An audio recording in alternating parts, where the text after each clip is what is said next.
Hi friends, నా పేరు Surendra. Welcome back to my channel. Promo చూశారు కదా. ప్రోమోలో ఒక్క పాయింట్ చాలా డిబేటబుల్ పాయింట్ అనమాట. సో దాని గురించి చాలా టైం తీసుకోవాల్సి వచ్చింది. నేను ఆ గేమ్ గుర్తుంది కానీ అక్కడ కన్వర్జేషన్ గుర్తులా. బ్యాక్కి వెళ్ళి ఎపిసోడ్లో పాయింట్ చూసి ప్రోమో రివ్యూ చేస్తున్నా ఇది. యా, మనీష్ కొట్టిన డైలాగులు అయితే సూపర్ ఉన్నాయి. సో ముద్దు ముద్దు మాటలతో మందార పువ్వులు చెవిలో పెట్టే లాగా ఉంది నీ గేమ్ అని. ఆ తర్వాత ప్రియా వచ్చి సంజన గారి గురించి ఇవన్నీ ఎక్స్పెక్టెడ్. ఎందుకంటే వీళ్ళ ఎలిమినేషన్ పాయింట్లు ఎక్స్ట్రాడినరీ అని మనం ఎందుకు చెప్పుకోలేమంటే వాళ్ళు బయటకు వచ్చి చూసి సూపర్గా అన్ని విశ్లేషించి చెప్పే మాటలు. అదే లోపల ఉన్నోళ్ళు వాళ్ళ గురించి వాళ్ళు చెప్పుకునే మాటలు మనం పాయింట్అవుట్ ఎక్కువ చేయొచ్చు. వీళ్ళందరూ చూసి వచ్చి ఆడతారు కాబట్టి ఆబ్వియస్గా వాళ్ళ మాటలకు బలం ఉంటుంది. ఎందుకంటే వీళ్ళు లాక్ చేసే పాయింట్స్ వాళ్ళు మాట్లాడతారు. ఎందుకంటే వాళ్ళు గేమ్ చూసి వస్తారు, నెక్స్ట్ నీట్గా ఎపిసోడ్స్ చూస్తారు బయటికి వెళ్ళాక ఇవన్నీ. అయితే ఇక్కడ ఒక్క పాయింట్ ఏం చెప్తానంటే, ఇక్కడ ప్రోమోలో ఇంట్రెస్టింగ్ ఏంటంటే ఇమ్మాన్యుల్ ఏమంటాడంటే, నువ్వు నాకు చివరిదాకా సపోర్ట్ చేసి బొమ్మల టాస్క్లో లాస్ట్లో ఎందుకు రాముని సెలెక్ట్ చేశావు అన్నట్టు అంటాడు. సో అక్కడ తనూజ తప్పేం లేదు.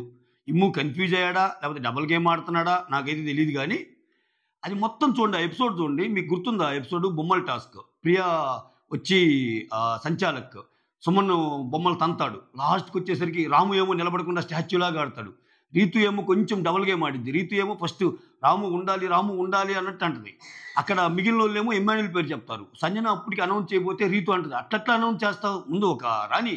ఇక్కడ ఏకాభిప్రాయం కాదు ఇంపార్టెంట్, మొత్తం ఇక్కడ ఓటింగ్ కాదు ఇంపార్టెంట్, ఏకాభిప్రాయం రాని అన్నట్టు చాలా డిపెండ్ చేస్తాయి.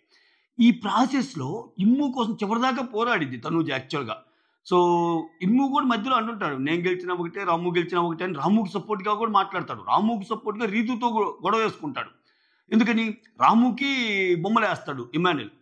రీతు వాడు నీ కోసం అంత చేస్తే నువ్వేంది అసలు అది ఇది అన్నట్టు మాట్లాడతాడు. సో ఇంత జరిగిద్ది దీంట్లో.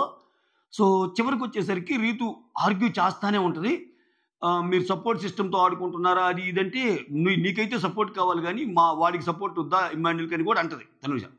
ఇంత పోరాడిన తనూజ ఇమ్ము కోసం, లాస్ట్లో ఎప్పుడైతే ఆర్గ్యుమెంట్స్ ఎలా అవుతున్నాయో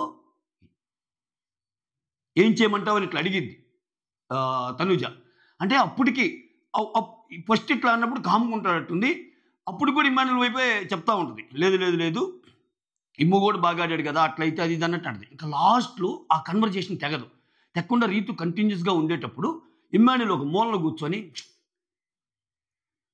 అంటాడు, వదిలే అంటే అప్పుడు ఓకే రాముకి ఇచ్చేస్తున్నామని తనూజ అంటది. అంటే అక్కడ ఇమ్మాన్యుల్ పర్మిషన్ ఇచ్చాకే తనూజ రాముకి ఇచ్చేస్తాయి. ఇది నేను ఇన్స్టాగ్రామ్లో ఈ చిన్న వీడియో పెట్టి కూడా పెడతాను, కావాలంటే చూసుకోండి. నాకేం తనూజ ఎక్కువ కాదు, ఇమ్ము తక్కువ కాదు. అట్లా అనుకుంటే చాలా సందర్భాల్లో ఇమ్ము గేమ్ నేను ఎక్కువగా ప్రైజ్ చేసినవాడిని. అంటే గేమ్ని బట్టి మాట్లాడాలి, అక్కడ పాయింట్ని బట్టి మాట్లాడాలి అనేది నా ఉద్దేశం. జస్ట్ లైక్ దట్ అలా చెప్పకూడదని అన్న థాట్ ప్రాసెస్తోనే ఈ వీడియో ఇంతసేపు తీసుకున్నా, ప్రోమో వీడియో. ఖచ్చితంగా ఇక్కడ అంటాడు, వదిలే ఎందుకు ఇచ్చేసే అన్నట్టు. అంటే అప్పుడు లేకపోతే అసలు ఫస్ట్ ఆఫ్ ఆల్ వాంటెడ్లీ అక్కడ గేమ్ చూస్తే అర్థమవుదా, వాంటెడ్లీ ఇమ్మాన్యుల్ని కాకుండా చేయాలంటే చివరిదాకా కూడా తనూజ ఆర్గ్యుమెంట్స్ ఇమ్మాన్యుల్ వైపే ఉంటాయి. ఇమ్మాన్యుల్ కావాలి, వై నాట్ ఇమ్మాన్యుల్ అన్నట్టే ఉంటాయి. అక్కడ రీతు మసిపూసి మారేడికాయ చేసి మొత్తం గేమ్ చేంజ్ చేసేస్తా. అక్కడ చేశాక మళ్ళీ లాస్ట్కి రాము అన్నాక ఇప్పుడు మళ్ళా వై రాము అన్నట్టు అంటది రీతు. అదేంది మళ్ళీ మనం మాట్లాడుకోవాలి కంటది. గజిబిజిగా ఉంటుంది అక్కడ ఆ టాస్క్. ఓకేనా? దీంట్లో క్లియర్ కట్గా నేనైతే తనూజ అన్న మాటలు కరెక్టే అని చెప్తా. ఎందుకంటే ఇప్పుడు ప్రోమోలో ఏదైతే చెప్పిందో అమ్మాయి, నువ్వు సైగ చేసేసరికి ఇచ్చాను నేను, లేకపోతే నేను ఎందుకు, ఇప్పుడు నువ్వు డబుల్ టంగ్ వాడుతున్నావు అన్న మాట ఏదైతే ఉందో, సో అక్కడైతే ఖచ్చితంగా తనూజ పాయింట్ కరెక్ట్. అంతే. దీంట్లో తనూజది 100% రైటు, ఇమ్ముది తప్పు. అంతే. That's all. Thank you so much. Signing off, me Surendra.